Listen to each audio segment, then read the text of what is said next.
اقبال کہتا ہے امت مسلمہ اگر فتنوں سے بچنا چاہتی ہے تو یورپ کے اونٹوں کو اپنے تالابوں پر کبھی بھی پانی نہ پینے دیں۔ تو یہی بات ہے، ورنہ ایک مسلمان آپس میں معاہدہ کریں، وہ بھی کلمہ پڑھتے ہیں، ہم بھی مسلمان ہیں، تو اس کو پیچھے کون سی طاقتیں تھیں جو اتنا بڑے اس معاہدے کو خراب کر کے پاکستان میں افراتفری پھیلانا چاہتے ہیں۔ ان اونٹوں کو دور ہی رکھا جائے اپنے تالابوں سے تو مسلمان امن سے رہ سکتے ہیں۔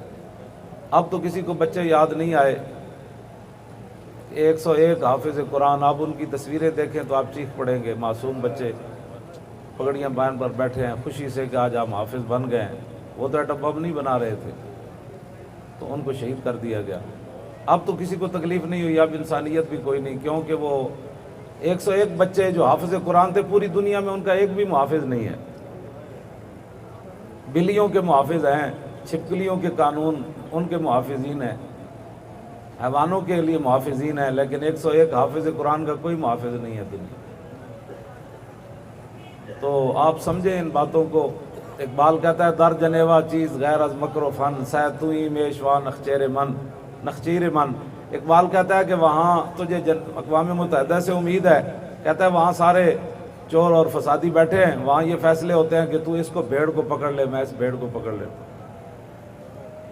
تو یہ آپ اس مسئلے کو واضح کریں میڈیا والے حضرات کہ جب آپ کا معاہدہ ہوا تھا تو آپ اس معاہدے کو پورا کریں، بس اتنی بات ہے۔ کسی کو کوئی شوق نہیں ہے روڈ بند کرنے کا، یا سیاست ہم کریں گے، کر رہے ہیں انشاءاللہ، اور ڈاکٹر صاحب بھی بیسٹ ہیں، ہم نے ووٹ لیے ہیں، اور پھر انشاءاللہ 2018 میں بات ہوگی سیاست پر۔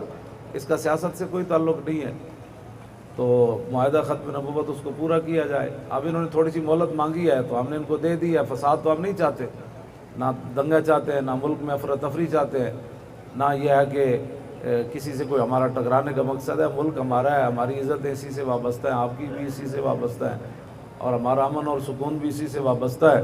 لہٰذا وعدہ خلافی نہ بینا،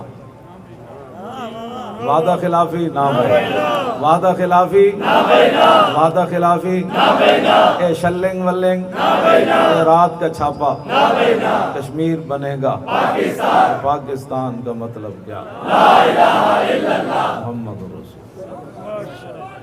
معاہدے میں جب دستخط ہوئے تھے تو جو ضامن تھے، آپ کو ضامنوں سے کوئی رابطہ ہے، کوئی ملاقات ان سے بھی ہوئی ہے؟ انہی سے سب سے ہوئی ہے، جو ضامن ہیں جن کی وجہ سے انہوں نے ضمانت دی ہے، سب ہی تو آپ کے سامنے یہ بات کر رہے ہیں نا۔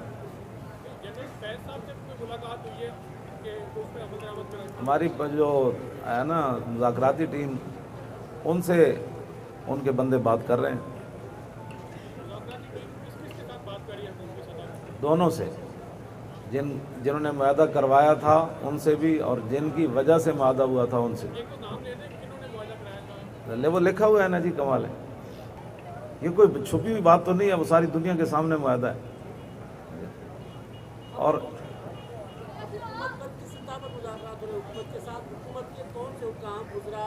وزیر اعلیٰ سے آپ کا رابطہ ہے؟ وزیر قانون سے رابطہ ہے؟ یہ ہماری مذاکراتی کمیٹی کا ہے، اسی کا رابطے ہیں، وہ ہمیں آ کر بتاتے ہیں۔ کن سے وہ پوچھ رہے ہیں؟ وہ جن کا بتایا انہی سے رابطے ہو رہے ہیں۔ حکومتی سطح پر وہ تو نہیں پوچھ رہے نا کہ حکومت وزیر داخلہ سے اعلیٰ حکام کس کو کہتے ہیں آپ؟ اعلیٰ حکام ہی ہے نا، 40 کابینہ ہے سر۔ اس میں بھی کوئی اعلیٰ ہوگا نا، اسی سے ہوگا۔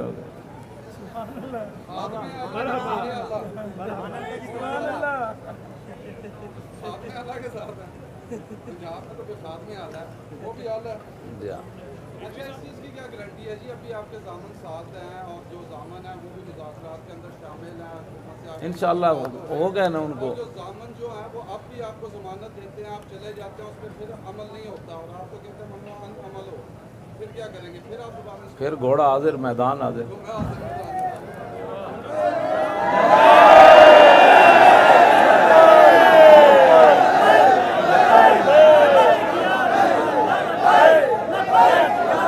آپ دعا فرمائیں نا، آپ سارے مل کر دعا فرمائیں تاکہ پاکستان کے حالات بھی ٹھیک ہو جائیں اور معاہدہ بھی پورا ہو جائے۔ راست اقدام کیا ہوگا جو آپ نے وہ انشاءاللہ وہ پہلے 10 دیتا، پھر تھوڑی خبر تو نہیں نا پڑنی۔ رضوی صاحب، اگر آپ کے مطالبات نہیں مانے جاتے تو دوبارہ فیض آباد چوک جائیں گے، یا جنہوں نے ضمانت دی ہے ان کے آفس انشاءاللہ وہ انہوں نے اپنی غلط تائب من الذنب کما لا ذنب لہ، انہوں نے فرمایا جو گناہ سے توبہ کرتا ہے ایسی ہے جیسے اس نے گناہ کیے ہی نہیں۔ ایک آدمی کو احساس ہو جو گیا کہ ہم سے تھوڑی سی ہوئی ہے تو اب ضروری ہے ہم نے بھی ان کو لتاڑنا ہے، یا آپ نے بھی ان کو، آپ کہیں ٹھیک ہے بندے سے غلطی ہو ہی جاتی ہے، وہ بات